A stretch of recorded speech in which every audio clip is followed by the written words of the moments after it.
Jail superintendent திரு Alexander அவர்களை மேடைக்கு அழைக்கிறோம்.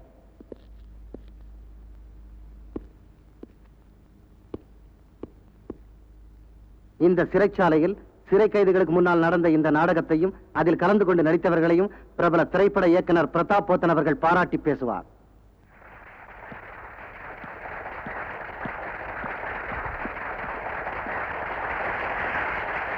இங்கு வரும் கைதிகள் தங்களுக்கு விதிக்கப்பட்டிருக்கும் தண்டனை காலங்களில் நல்ல விதமாக நடந்து வெளி உலகிற்கு சென்று புதிய வாழ்க்கை அமைத்துக் கொள்ள வேண்டும் என்ற நீதியை போதிப்பதற்காகவே இந்த நாடகம் நடத்தப்பட்டது. மேலும் இந்த நாடகத்தில் போலீஸ் வேடத்தில் சிறப்பாக நடித்த அனைவரும் இங்கு தண்டனை பெற்ற கைதிகள். கைதி வேடத்தில் நடித்தவர்கள் இங்கு பதவியில் இருக்கும் அதிகாரிகள் என்பதை பெருமையுடன் குறிப்பிட விரும்புகிறேன்.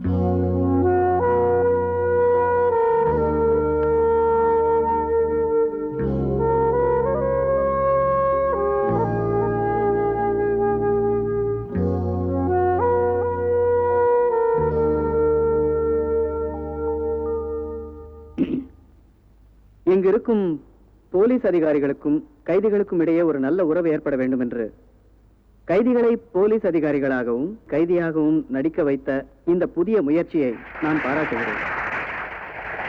ஒரு திரைப்பட இயக்குனர் என்ற முறையில் இதில் நடித்த நடிகர்களை பாராட்ட அவர்களை மேடைக்கு அழைக்கிறேன். கைதியாக நடித்த போலீஸ் ஆபீசர் ராஜசேகர், போலீஸ் அதிகாரிகளாக நடித்த கைதிகள் மாலி, புலவன், ராமநாதன், ஓமயன்,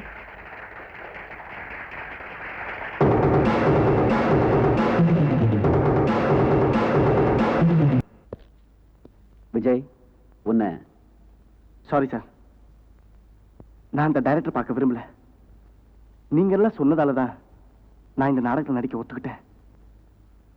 ஒரு சினிமா டைரக்டர் இந்த நாடகத்துக்கு தலைமை தாங்கிறதா தெரிஞ்சிருந்தா நான் இந்த நாடகத்தை நடிச்சிருந்திருக்க மாட்டேன். தயவுசெய்து என்ன கூப்பிடாதீங்க. சாரி மிஸ்டர் பிரதாப், விஜய் மேடைக்கு வரமாட்டான். ஒரு சினிமா டைரக்டர் மீட் பண்ண அவன் விரும்பல. ஏன்னா அவன் இங்க வர காரணமே உங்க சினிமா உலகம் தான்.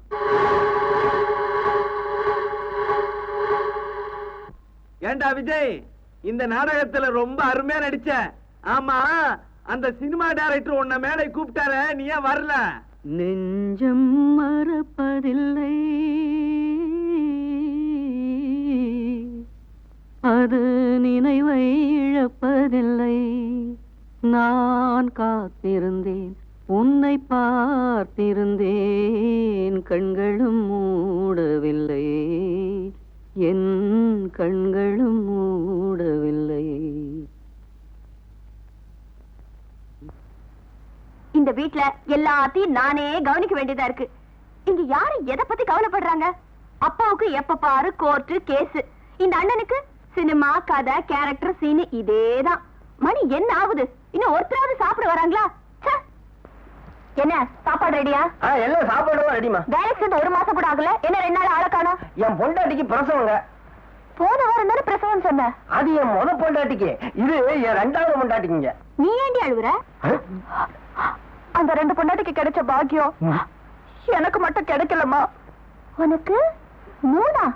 அது வந்து காமனா. வேண்டாம் வேண்டாம், சீக்கிரம் ரெடி பண்ணு. சரி, எடுத்துக்கோ.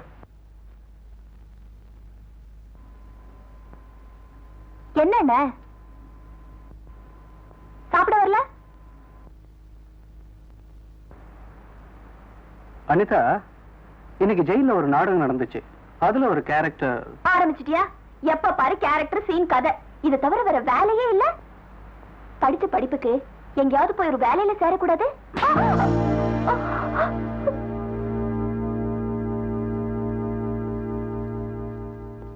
என்ன பிரதாப், என்னாச்சு? வழக்கம் போல உன்னை கிண்டல் பண்ணி மாட்டிக்கிட்டால? இல்ல சித்தப்பா, இன்னைக்கு ஜெயில ஒரு இன்ட்ரெஸ்டிங் கேரக்டர். ஜெயில மட்டும் இன்ட்ரெஸ்டிங் கேரக்டர் இல்லப்பா, இவ கூட ஒரு கேரக்டர் தான். இந்த மாதிரி கோவப்பட்ட ஷூட்டிங்ல வருஷத்துல 365 நாளும் அடிச்சுக்கிட்டே இருக்க வேண்டியதா. I'm sorry. சாரி என்ன சாரி? உனக்கு உரிமை இல்லையா? நீ மன்னிப்பு கேட்டதா எனக்கு வருத்தமா இருக்கு. சரி சாப்பிடுவா.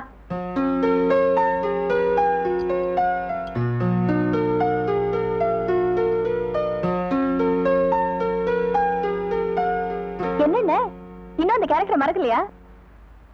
ஏண்டா பிரதாப், அப்படி என்னடா இன்ட்ரெஸ்டிங் கேரக்டர்? சித்தப்பா, இன்னைக்கு ஜெயில நடந்த நாடகத்துக்கு தலைமை தாங்க போயிருந்தேன். விஜய்னு ஒரு கைதி போலீஸ் ஆபீசரா ரொம்ப நல்லா நடிச்சான். பாராட்டணும்னு அவனை நானே மேடை கூப்பிட்டேன். அவன் வரல. ஏன் வரல?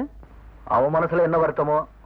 பிரதாப், கோர்ட்ல நாங்க என்னதான் வாதாடினாலும் சில சமயத்துல நிரபராதி கூட தண்டனை கிடைச்சது தெரியுமா? அதே மாதிரி அவனும் ஒரு பாவப்பட்ட கேரக்டர் என்னமோ. பிரதாப், கோர்ட்ல நாங்க என்னதான் வாதாடினாலும் சில சமயத்துல நிரபராதி கூட தண்டனை கிடைச்சது தெரியுமா? அதே மாதிரி அவனும் ஒரு பாவப்பட்ட கேரக்டர் என்னமோ.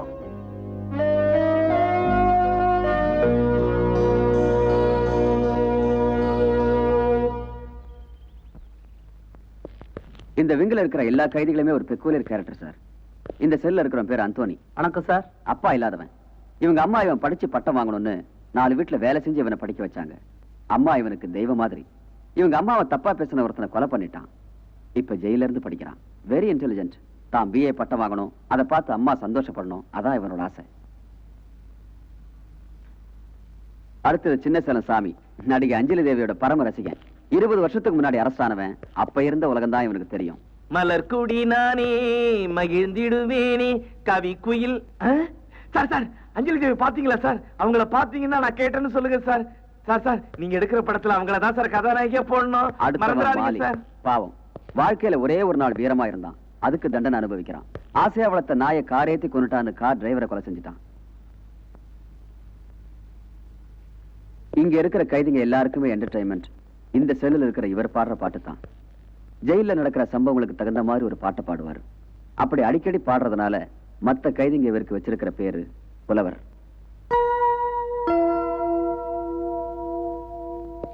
இவனோட கதை என்னன்னு யாருக்குமே தெரியாது. இவனே சொல்லணும்னு நினைச்சாலும் அது முடியாது. ஏன்னா இவன் ஊமை. இவன் பேச தெரிஞ்ச ஊமை. யாரோடையும் பேச மாட்டான். பேரு ராமநாதன். இவனுக்கு தெரிஞ்சது, இவன் நேசிக்கிறது எல்லாமே கத்தி தான். தப்பு செஞ்சுட்டு தண்டனை அடைஞ்சு இங்க வந்தும் தான் தண்டனை அடைஞ்சதுக்கு காரணமே ஒரு வக்கீல் நினைச்சிட்டு இருக்கான். இவன் பேர் விஜய். பெரிய நடிகன் ஆகணும்னு ஆசைப்பட்டான். இவன் ஆசை நிறைவேறல. அதுக்கு காரணமே அவரை போக சொல்லு. மிஸ்டர் பிரதாப், வாங்க போலாம். ராஜசேகர், விஜய் எதுக்கு என்ன போக சொல்லணும்? நான் அவனை எந்த விஷயத்துல பாதிச்சேன்னு தெரியலையே. நீங்க பாதிக்கல சார். உங்க சினிமா உலகம் தான் அவனை பாதிச்சிருச்சு.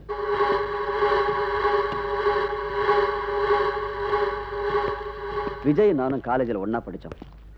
படிக்கிற காலத்துல விஜய் படிச்சதை விட நடிச்சதுதான் அதிகம். தான் ஒரு பெரிய நடிகனாக போறோங்கிற நம்பிக்கையோடையும் திறமையோடையும் பிலிம் இன்ஸ்டியூட்ல சேர்ந்தான். கீதா, என்னடா பார்சல் கையில? உனக்கு தான். நாளைக்கு உன்னோட பிறந்த நாள். புடவை வாங்கிட்டு இருக்கேன். அண்ணா, நாளைக்கு ஏன் பர்த்டே? வா, மறந்தே போயிட்ட. இப்படிதான் ஞாபகம் மருதியா இருக்கிறதா? ஆமா, நீ எதைத்தான் ஞாபகம் வச்சுக்குவ? எனக்கு ஞாபகம் இருக்கிறதல்ல உன் பிறந்த நாளுதான். போமா, இந்த புடவை கட்டிட்டு வா. இந்த புடவையை நாளை கட்டிக்கிறேனே. நாளைக்கு எனக்கு நிறைய வேலை இருக்கு. இந்த புடவை நான் உன்னை பார்க்க முடியாம போயிடுச்சுன்னா சரி.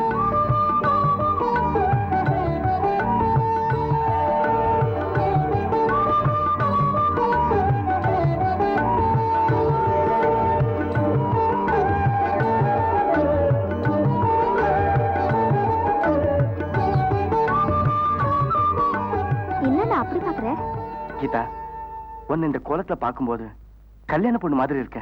அதே நேரத்துல கல்யாணம் ஆயிட்டா என்னை விட்டு போயிடியோன்னு வருத்தமாவும் இருக்கு. நான் ஏன் கல்யாணம் ஆகி இன்னொரு வீட்டுக்கு போறேன்? எனக்கு வீட்டோட மாப்பிள்ளைய தான் பார்க்கணும். அதுக்குள்ள கல்யாண ஆசை வந்துருச்சா? என்னன்னா அது கையில காப்பு காய்ச்சிருக்கு? அதெல்லாம் ஒண்ணு இல்லம்மா. ஃபேக்டரியில கொஞ்சம் வேலை ஜாஸ்தி. நாளைக்கு நான் பெரிய நடிகன் ஆயிட்டா இதெல்லாம் சரியா போயிடும். அண்ணா, நீ பெரிய நடிகன் ஆயிட்டா இங்க எலி போக முடியாத ஒரு பீரோ, அங்க மூட்டை பூச்சி இல்லாத ஒரு கட்டிலு, இங்க ரசம் இருக்கிற கண்ணாடியோட அழகான ஒரு ட்ரெஸ்ஸிங் டேபிள், தானா சுத்துற ஒரு ஃபேனு. என்னடா சொல்ல வர? எடுத்து நான் விடப்பா என் பாட்டை தோழா. இப்படி தட்டி தட்டி பாட வைக்காத ஒரு ரேடியோ. ஐயோ, டிவி வைக்க இடம் இல்லையே. ஐயோ முண்டம், நான் பெரிய நடிகன் ஆயிட்டா நமக்கு எதுக்கு இந்த வீடு? ஒரு பெரிய பங்களா வாங்கிடுவோம். அந்த பங்களால உனக்குன்னு ஒரு தனி ஏசி ரூம், அதுல ஒரு பெரிய கட்டில். அந்த கட்டில் மேல நீ காலம் பூரா நிம்மதியா தூங்கணும். அதை பார்த்து நான் ரசிக்கணும். வேலைக்கு நேரமாச்சு, நான் வரேன். கதவு சாத்திக்க.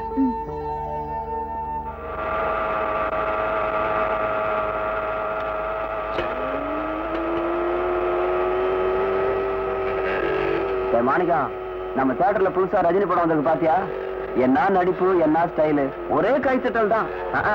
சூப்பர் ஸ்டார்னா சூப்பர் ஸ்டார் தான்டா.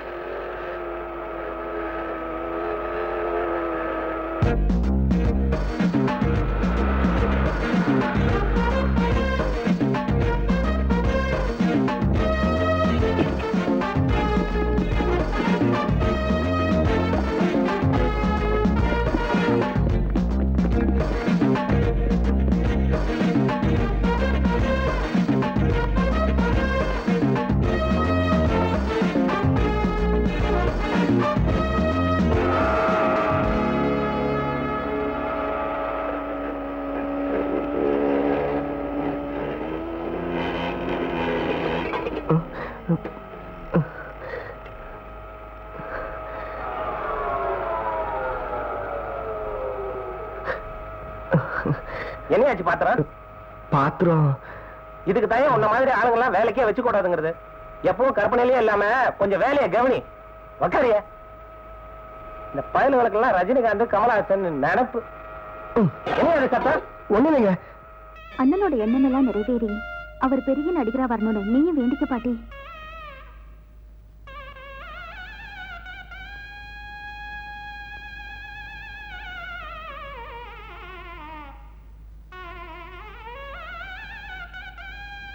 நானும் உன் வயசு பொண்ணுகளை பாத்துருக்கிறேன். எல்லாம் தனக்கு நல்ல புருஷன் அமையணும்னு வேண்டிக்குதுங்க. உன்னை தங்கச்சி அடைஞ்சதுக்கு விஜயம் கொடுத்து வச்சிருக்கணுமா? இல்ல பாட்டி, விஜய் அண்ணனை அடைஞ்சதுக்கு நான் தான் கொடுத்து வச்சிருக்கணும். கீதா, நீ ஒண்ணும் கவலைப்படாதம்மா. விஜய் பெரிய நடிகன் ஆயிடுவான். அண்ணன் மட்டும் பெரிய நடிகன் ஆயிட்டா நான் உனக்கு ஒரு மாருதி கார் வாங்கி தருவேன். ஆனா நீ பூ வியாபாரத்தெல்லாம் விட்டுணும். நீ கார் வாங்கி கொடு, நான் கார்ல போய் பூ விற்பேன்.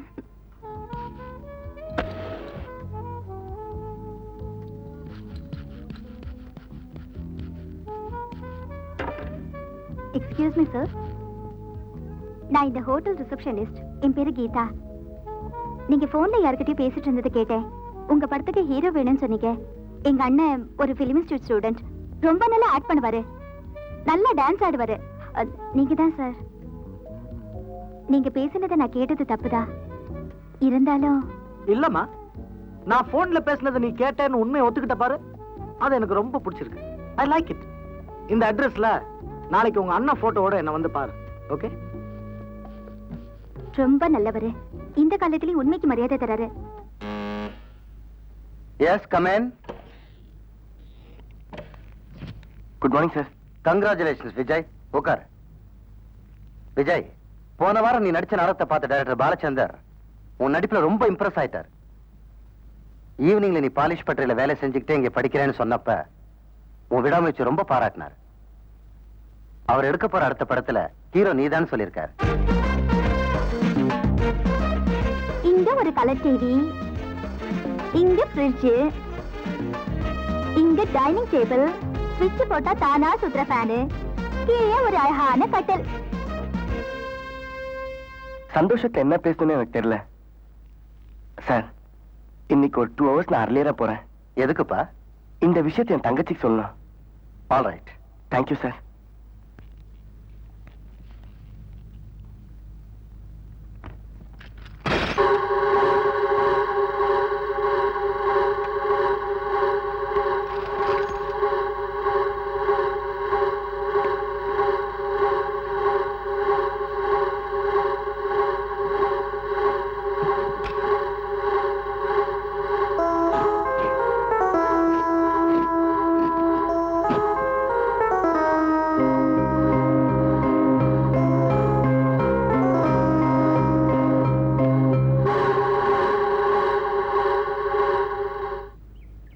என்ன பாட்டி, காலையில இந்த ஒரே யோசனையா இருக்க?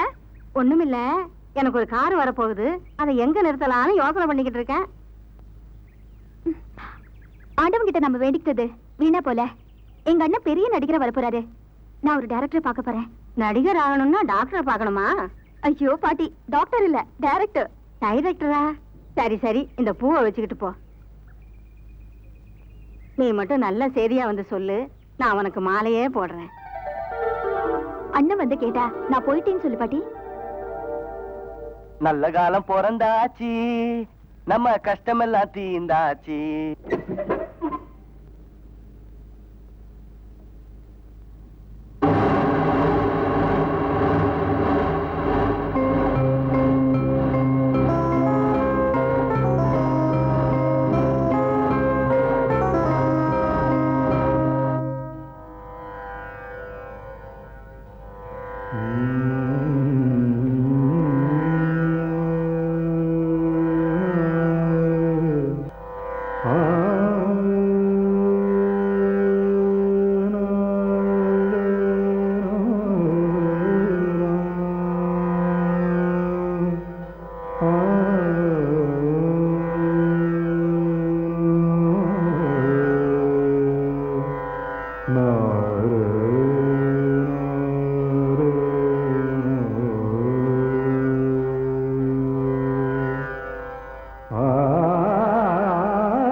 Good morning sir. சாரி, கொஞ்சம் லேட் ஆயிடுச்சு. நீங்க கொடுத்த விசிட்டிங் கார்டை நான் மிஸ் பண்ணிட்டேன். அதான். பரவாயில்லைங்க, விசிட்டிங் கார்டை மிஸ் பண்ணாலும் நீங்க மிஸ் ஆகாம வந்திருக்கீங்களே, அதுவே போதுங்க. ஏன் சார், உங்களுக்கு மியூசிக் கூட தெரியுமா? ஓ, நான் சினிமாவுக்கு வந்ததை மியூசிக் டைரக்டர் ஆகணும்னு தான். ஆனா நான் டைரக்டர் ஆயிட்டேன். இந்த சினிமா உலகமே அப்படிதாம்மா. நாம ஒண்ணு நினைச்சு வந்தா நடக்கிறது வேற ஒண்ணா இருக்கும். எங்க அண்ணனோட போட்டோவை எடுத்துட்டு வந்திருக்கேன். அவருக்கு நீங்க சான்ஸ் கொடுத்தா அந்த நியூஸ் அவர்கிட்ட சொல்லி அவருக்கு ஷாக் கொடுக்கணும். அதான் அவரை கூட்டிட்டு வரல. எப்படி இருந்தாலும் உங்க அண்ணனுக்கு கிடைக்க போறது ஷாக் நியூஸ் தான். நீங்க என்ன சொல்றீங்க? புரியல. எனக்கு எப்பவுமே ஒளிவு மறைவுங்கிறதே பிடிக்காது. உன்னோட உண்மையான அழகை மறைச்சிட்டு இருக்கேன்.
Geetha,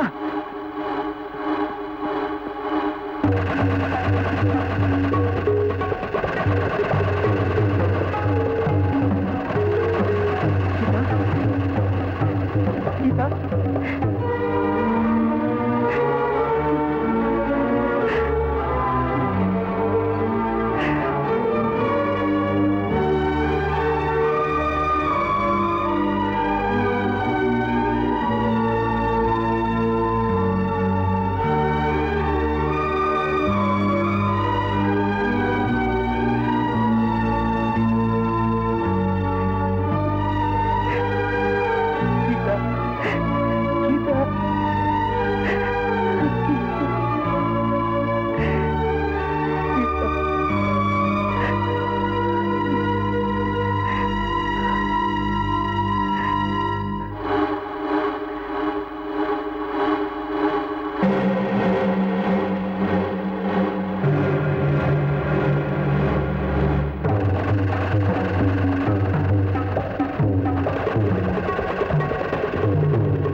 mister Pratap, what happen? விஜயோட கதையை கேட்டு நீங்க எமோஷனல் ஆயிட்டீங்க. Yes, I am an emotional character. மறுபடியும் விஜய் விஷயம் உங்களை நான் சந்திக்கிறேன்.